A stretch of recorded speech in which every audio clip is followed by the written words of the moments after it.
Saya penderita DM dengan kreatinin 1,5. Masih minum metformin, glimepirid, dan pioglitazone.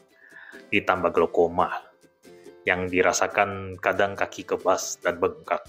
Baik, makasih atas komentarnya yang belum sempat saya tanggapi ya. Jadi ini ada diabetes dengan komplikasi berupa kaki kebas. Kaki kebas itu kalau misalnya memang tidak ada masalah saraf yang lain, tidak ada saraf penjepit misalnya, itu kita namakan neuropati diabetes. Biasanya ciri khasnya kebas-kebas, bisa disertai rasa panas atau bahkan nyeri ya. Nyerinya seperti tusuk-tusuk atau rasa terbakar yang biasanya dirasakan di dua sisi ya. Jadi nggak cuma satu sisi aja. Jadi kalau diabetes itu seringkali di ujung-ujung jari, baik di tangan maupun kaki, dan simetris ya. Kalau misalnya kena satu sisi, kita harus lebih curiga ini penyakit saraf yang lain.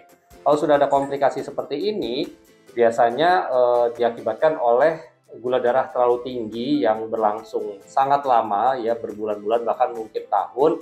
Dan saya nggak tahu saat ini kondisinya apakah gulanya masih belum terkontrol atau tidak. Tapi andai kata sudah dengan 3 obat masih belum terkontrol dan gejala neuropati diabetesnya masih sangat mengganggu, saya sarankan untuk intensifikasi dengan menggunakan insulin supaya kontrol gula darahnya bisa cepat bagus. Jadi mudah-mudahan keluhan neuropatinya bisa sedikit membaik. Nah, saya juga mau sedikit komentar tentang pemilihan obatnya. Di sini dikatakan kreatininnya 1,5.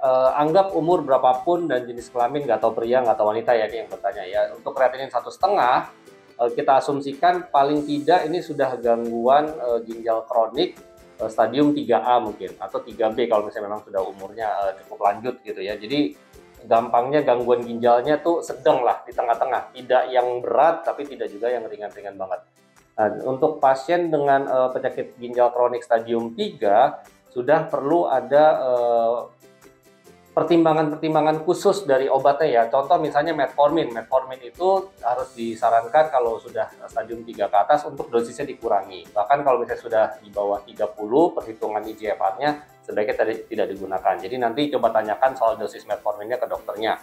Kemudian untuk glimepirid sebenarnya tidak merusak ginjal atau gimana, cuman harus hati-hati kalau misalnya dosisnya tinggi dan fungsi ginjalnya relatif gangguannya berat. Sering sekali saya mendapatkan pasien itu gula darahnya ngedrop, apalagi kalau ketika kondisi misalnya lagi nggak nafsu makan atau makannya tidak teratur, minum dosis tetap sama glimepiridnya dan sudah ada gangguan fungsi ginjal, itu seringkali gula darahnya terjun payung, pasien tidak sadar masuk ke UGD.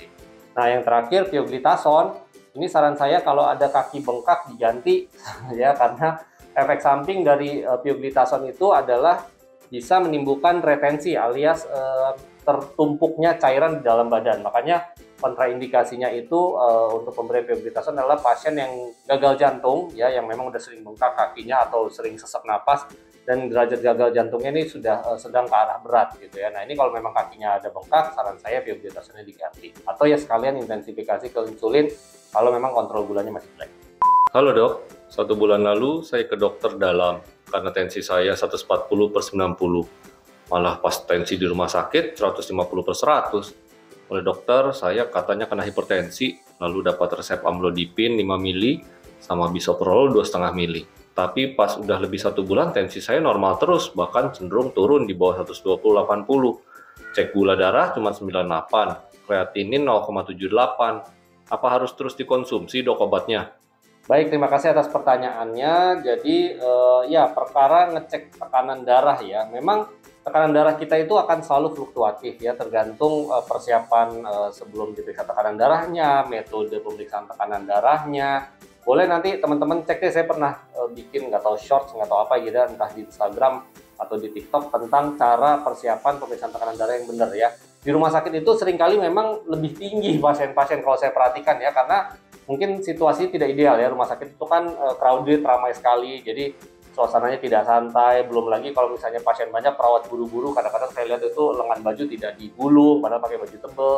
Kemudian juga kadang-kadang mansetnya ukuran kain yang buat dilingkerinnya itu mungkin tidak pas dengan ukuran lengannya, terutama untuk pasien-pasien yang sangat gemuk ya, itu seringkali tekanan darah jadi tinggi karena kekecilan, jadi pressure-nya, tekanannya terlalu tinggi ya dari yang sebenarnya. Jadi banyak hal yang di rumah sakit itu tekanan darah seringkali lebih tinggi dibandingkan ketika pasien dengan kondisi lebih santai mengukur di rumah.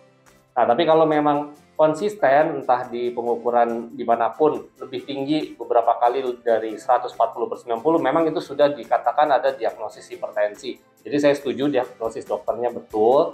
Nah, sekarang untuk pemilihan obatnya, ini kan lagi bahas tentang ginjal ya, tentang pengaruh obat ginjal.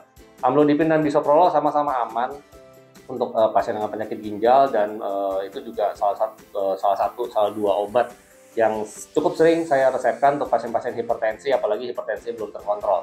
Saat ini memang paradigmanya lebih baik kita kombinasi dua obat dosis kecil. Ini kan amlodipinnya 5, bisoprololnya 2,5, itu kan masing-masing masih istilahnya dosis cukup kecil lah ya, bukan dosis maksimal. Dibandingkan kita pakai satu obat tapi dosisnya digedein. Nah, itu resiko untuk efek samping dari masing-masing obat kalau dosisnya dimentokin itu lebih tinggi. Contohnya misalnya amlodipin digedein jadi 10 mili, itu resiko kaki bengkaknya akan lebih tinggi dibandingkan kalau kita pakai dosis yang 5 mili, apalagi dikombinasi sama obat lain yang dosis kecil.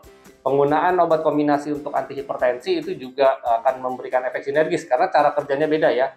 Amlodipin kalsium antagonis, dia di reseptor kalsium pembuluh darah. Bisoprolol itu mencegah aktivasi saraf otonom, saraf simpatis. Jadi otot pembuluh darahnya yang tadinya tegang akan makin rileks gitu dari dua sisi yang berbeda diserangnya. Jadi lebih bagus, lebih sinergis, tapi karena masing-masing dosisnya kecil, maka efek samping masing-masing obat juga bisa lebih ditoleransi. Untuk ke ginjal saya bisa pastikan kedua obat tersebut aman. Dan mengenai pertanyaannya, apakah boleh stop obat apa enggak? Nah, itu berarti masih belum paham nih kalau hipertensi itu penyakit kronik. Memang secara teori kalau gaya hidupnya bisa sehat sekali, misalnya yang tadinya gemuk terus bisa turun berat badan, yang tadinya merokok jadi tidak merokok, yang tadinya sering makan asin-asin terus misalnya diet ya, sangat rendah garam, kemudian juga olahraga rutin gitu ya, itu bisa sih, itu juga menyumbang penurunan tekanan darahnya, bahkan mempertahankan tekanan darah normal. Nah, itu nanti yang penting adalah evaluasinya. Pada praktek kenyataannya ada pasien yang bisa lepas obat tapi sangat sedikit. Karena seringkali yang ngatur gaya hidup sehat itu susah ya. Jadi seringkali ya yang penting supaya tensinya terkontrol terus di bawah 140/90. Banyak pasien rata-rata itu tetap membutuhkan kontrol entah dari satu obat atau dua obat. Bahkan ada beberapa yang hipertensi emergensi atau krisis gitu ya, yang resisten, yang mesti butuh lebih dari 3 obat untuk mencapai target tekanan darahnya. Jadi ya yang penting adalah tekanan darah selalu normal, tidak ada keluhan. Apakah itu hanya perlu 1 obat, 2 obat, atau bisa lepas obat, nanti yang penting dievaluasi sama dokter. Terima kasih sekali dok atas ilmunya yang sangat bermanfaat ini. Saya terkena kencing manis, gulanya 240 dok. Apakah dalam pengobatan pasien yang terkena diabetes, dalam pengobatannya harus menggunakan obat-obatan dari dokter atau cukup menggunakan herbal? Tolong dijawab, terima kasih. Baik, terima kasih atas pertanyaannya. Ini kayaknya pertanyaan hampir semua pasien diabetes ya. Pasti nanya, dok kalau saya pakai herbal boleh apa enggak? Jawabannya ya boleh mah boleh-boleh saja gitu ya. Cuman kalau dari sisi kami medis ya, ilmu yang dipelajari semua obat itu kan harus melewati yang namanya uji klinis. Nah, obat-obat herbal yang ada di pasaran, jujur saya juga tidak pernah mencari satu persatu secara detail ya, kandungan aktifnya apa, dosis yang memang sudah diteliti itu sebenarnya berapa. Seringkali itu hanya based on testimoni ya. Jadi pakai racikan ini gula saya turun. Ya mungkin memang betul ada zat aktif di entah tanaman ekstrak tanaman tersebut atau herbal tersebut yang bisa menurunkan gula darah melalui mekanisme yang nggak ngerti, mungkin melalui jalur insulin atau ke dalam sel, sensitivitas insulinnya menjadi meningkat.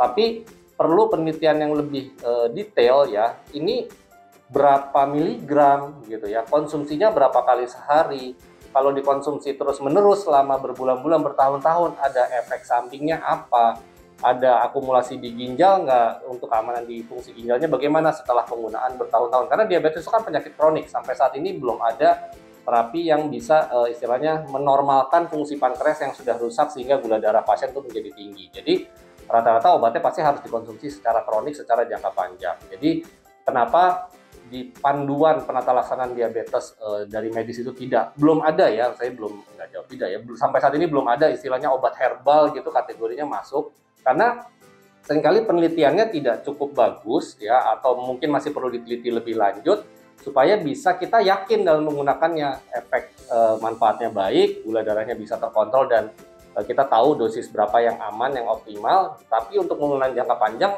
aman untuk organ-organ vital seperti liver atau ginjal, atau justru malah bermanfaat. Karena kalau dari sisi medis, obat-obat yang sekarang untuk diabetes itu bukan hanya harus menurunkan gula darah dengan baik ya, tapi dia juga harus ada efek perlindungan organ vital. Misalnya udah nurunin gula, tapi jangka panjangnya ternyata melindungi jantung.